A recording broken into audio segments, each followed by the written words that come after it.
We want to take you to Ohio University now and a wall of controversy. So here's what happened. Last week, someone spray painted the words Trump 2016 and build the wall on the campus's graffiti wall. Now, this wall has been an outlet for free speech going back to the 1970s. But for some people on campus, the recent pro-Trump visuals went a bit too far. The Hispanic and Latino Student Union called an emergency meeting about the graffiti and decided to paint over it. The president of the school then sent a campus-wide email expressing sympathy for those who were hurt by the graffiti. He also suggested mandatory cultural competency classes as part of new student orientation. So, of course, there are two sides to this, right? It is a wall where it's free speech, and maybe there aren't stereotypically a lot of Republicans on campus. So these students are saying, we want to support our guy and put this up.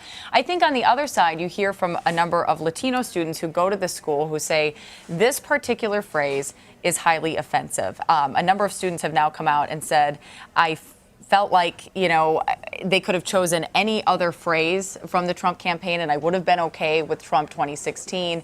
You can see that then the Latino groups went and did their own mural on there, saying that they were trying to build bridges instead of walls. And so I think the point of this wall is to ignite a discussion, and it has. Yeah. I just don't know now with all of the other points. Well, I mean, the idea, though, that the university would then feel the need to have these sort of classes, these sensitivity classes, this is, again, these are people expressing their political beliefs, which apparently this wall is meant to do.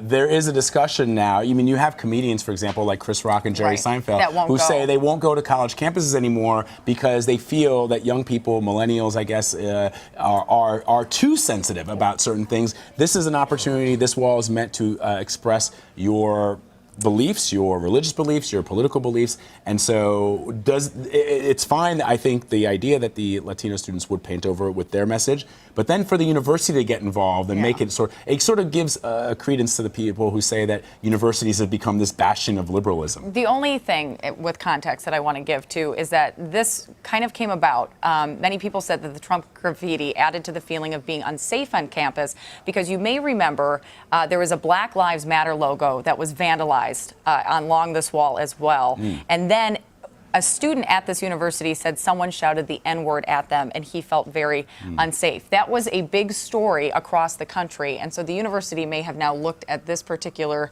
situation and said, you know what, we don't want to go there again. So this is what we're going to do. We'll put these plans in place. You don't know the reasoning behind it fully right now. And at least it seems as if the two groups have agreed in theory that this is meant to ignite a discussion and that's what we're doing on campus. And that's what we're doing as well.